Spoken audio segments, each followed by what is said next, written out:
आदरणीय सभापति जी, पूरा विश्व अनेक चुनौतियों से जूझ रहा है। शायद ही किसी ने सोचा होगा कि मानव जात को ऐसे कठिन दौर से गुजरना पड़ेगा। ऐसी चुनौतियों के बीच इस दशक के प्रारंभ में ही हमारे आदरणीय राष्ट्रपति जी ने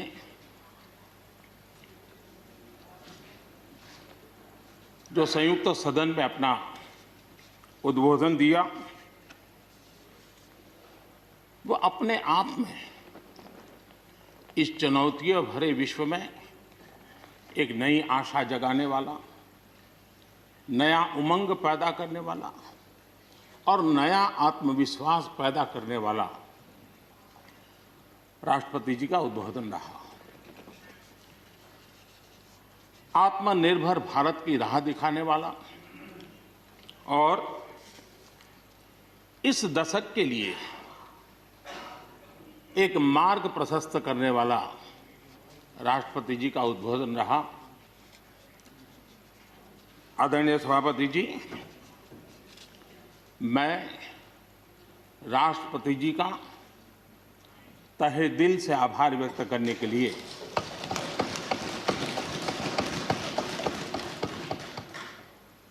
आज आप सबके बीच खड़ा हूं।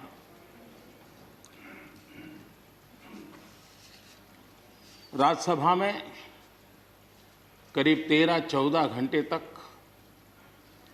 50 से अधिक मान्य सदस्यों ने अपने विचार रखे, बहुमूल्य विचार रखे, अनेक पहलुओं पर विचार रखे और इसलिए मैं सभी आदरणीय सदस्यों का हृदयपूर्वक आभार भी व्यक्त करता हूं इस चर्चा को समृद्ध बनाने के लिए।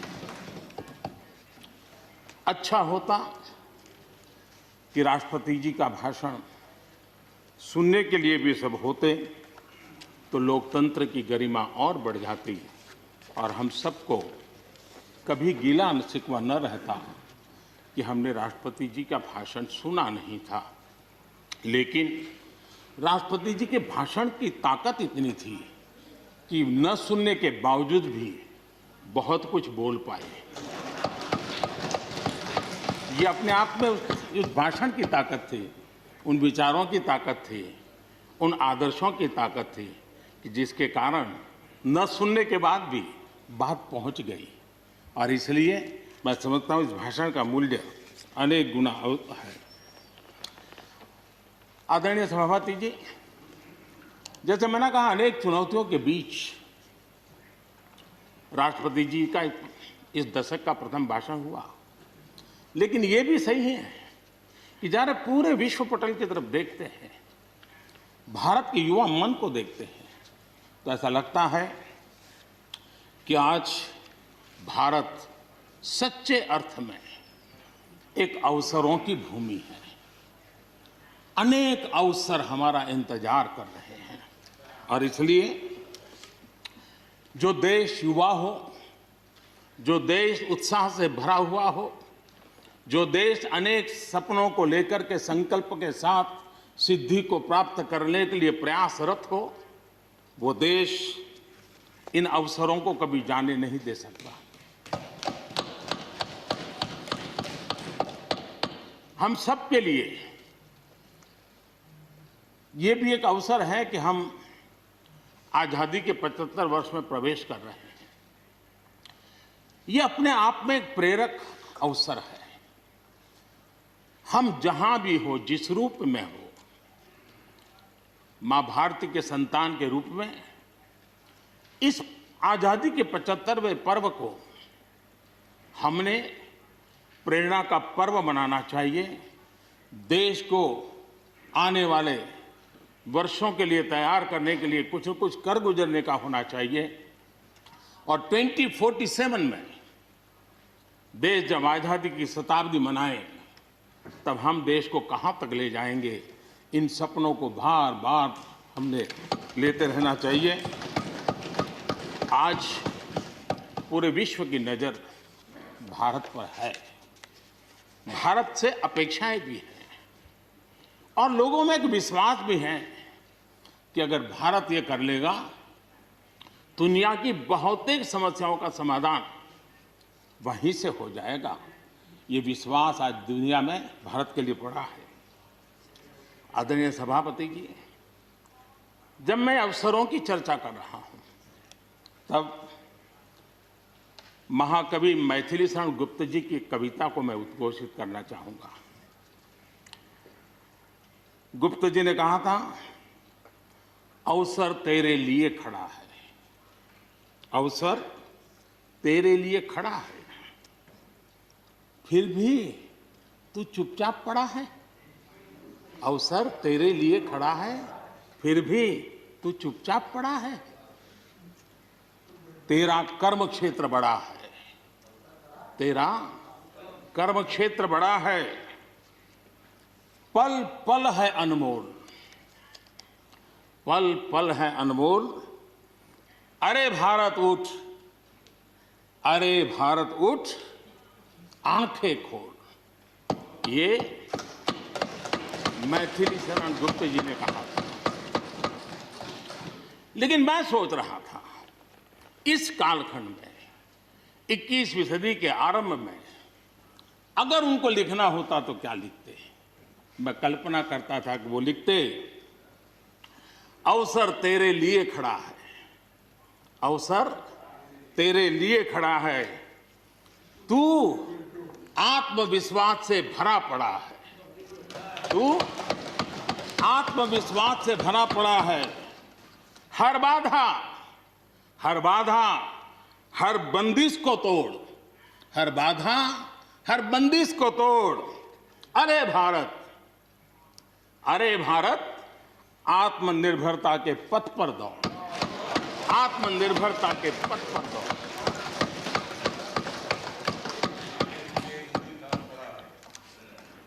आदरणीय सभापति जी, कोरोना के दौरान किस प्रकार की वैश्विक परिस्थितियां बनी, कोई किसी की मदद कर सके ये असंभव हो गया। एक देश दूसरे देश को मदद न कर सके, एक राज्य दूसरे राज्य को मदद न कर सके, यहां तक कि परिवार का एक सदस्य दूसरे परिवार की सदस्य की मदद न कर सके, वैसा माहौल कोरोना के कारण पैदा हुआ। भारत के लिए तो दुनिया ने बहुत आशंकाएं जताई थी। विश्व बहुत चिंतित था कि अगर कोरोना के इस महामारी में अगर भारत अपने आप को संभाल नहीं पाया तो न सिर्फ भारत लेकिन पूरी मानव जात के लिए कितना बड़ा संकट आ जाएगा, ये आशंकाएं सबने जताई। करोड़ों लोग फंस जाएंगे, लाखों लोग मर जाएंगे। हमारे यहां भी डराने के लिए भरपूर बातें भी हुई। अरे ये क्यों हुआ, ये मेरा सवाल नहीं है, क्योंकि एक अननोन एनिमी क्या कर सकता है किसी को अंदाज नहीं था। हर एक ने अपने अपने तरीके से आकलन किया था। लेकिन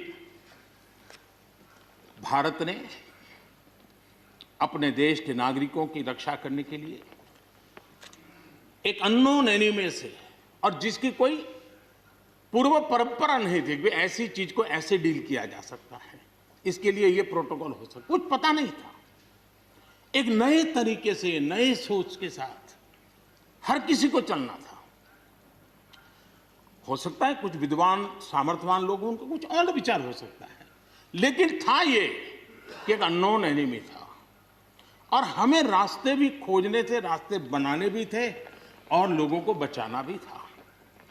उस समय जो भी ईश्वर ने बुद्धि, शक्ति, सामर्थ्य दिया, इस देश ने उसको करते हुए देश को बचाने में भरसक काम किया है। और आज दुनिया इस बात का गर्व कर रही है कि इस वाकई भारत ने दुनिया की मानव जात की रक्षा करने में बहुत बड़ी अहम भूमिका निभाई। ये लड़ाई जीतने का यश किसी सरकार को नहीं जाता है, न किसी व्यक्ति को जाता है, लेकिन हिंदुस्तान को तो जाता है। गर्व करने में क्या जाता है? विश्व के सामने आत्मविश्वास के साथ बोलने में क्या जाता है? इस देश ने किया है। गरीब से गरीब व्यक्ति ने इस बात को किया है। उन समय सोशल मीडिया में देखा होगा, फुटपाथ पर एक छोटी झोपड़ी लगा करके बैठी हुई एक बूढ़ी मां, वो भी घर के बाप की झोपड़ी के बाहर दिया जला करके भारत के शुभ के लिए कामना कर, हम उसकी मजाक उड़ा रहे हैं, उस भावनाओं का मखौल उड़ा रहे हैं। समय है, जिसने कभी स्कूल का दरवाजा नहीं देखा था, उसके मन में भी देश के लिए जो भी दिया जला करके भी देश की सेवा कर सकता हूं तो करूं, इस भाव से किया था। और उसने देश में एक सामूहिक शक्ति का जागरण किया था, अपनी शक्ति का, सामर्थ्य का परिचय करवाया था। लेकिन उसकी भी मजाक उड़ाने में मजा आ रहा है। विरोध करने के लिए कितने मुद्दे हैं जी, और करना भी चाहिए, लेकिन ऐसी बातों में न उलझे जो देश के मनोबल को तोड़ते हैं, जो देश के सामर्थ्य को नीचा आंकते हैं। इससे कभी लाभ नहीं होता है। हमारे कोरोना वॉरियर्स, हमारे फ्रंटलाइन वर्कर्स, आप कल्पना कर सकते हैं जी, जब चारों तरफ भाई कहीं किसी से कोरोना आ जाएगा तो ऐसे समय ड्यूटी करना, अपनी जिम्मेवारियों को निभाना, ये छोटी चीजें नहीं है। इसका गर्व करना चाहिए, उनका आदर करना चाहिए। और इन सब के प्रयासों का परिणाम है कि देश ने आज ये करके दिखाया। हम जरा भूतकाल की तरफ देखें, ये आलोचना के लिए नहीं है, उन स्थितियों को हमने जिया है। कभी चेचक की बात होती थी, कितना भय फैल जाता था, पोलियो कितना डरावना लगता था, उसकी वैक्सीन पाने के लिए क्या क्या मेहनत करनी पड़ती थी, कितनी तकलीफें उठानी पड़ती थी। मिलेगा, कब मिलेगा, कितना मिलेगा, कैसे मिलेगा, कैसे लगाएंगे, एक दिन हमने बिताए हैं। ऐसी स्थिति में उन दिनों को अगर याद करें तो पता चलेगा कि आज जिनको थर्ड वर्ल्ड कंट्रीज में गिना जाता है, वो देश मानव जात के कल्याण के लिए वैक्सीन लेकर के आ जाए। इतने कम समय में मिशन मोड में हमारे वैज्ञानिक भी जुटे रहे। ये मानव जात के इतिहास में भारत के योगदान एक गौरवपूर्ण गाथा है। इसका हम गौरव करें और उसी में से एक नए आत्मविश्वास की प्रेरणा भी जगती है। हमने उस नए आत्मविश्वास की प्रेरणा को जगाने के ऐसे प्रयासों को आज देश गर्व कर सकता है कि दुनिया का सबसे बड़ा टीकाकरण अभियान इसी मेरे देश में चल रहा है। विश्व में तेज गति से टीकाकरण आज कहीं हो रहा है तो इसी हम सब की मां भारती के गोद में हो रहा है। और भारत का ये सामर्थ्य कहां नहीं पहुंचा है। आज कोरोना ने भारत को दुनिया के साथ रिश्तों में एक नई ताकत दी है। जब शुरुआत में कौन सी दवाई काम करेगी, वैक्सीन नहीं थी, तो सारा विश्व का ध्यान भारत की दवाइयों पर गया। विश्व में फार्मेसी के हब के रूप में भारत उभर करके आया। 150 देशों में दवाई पहुंचाने का काम उस संकट काल में भी इस देश ने किया है।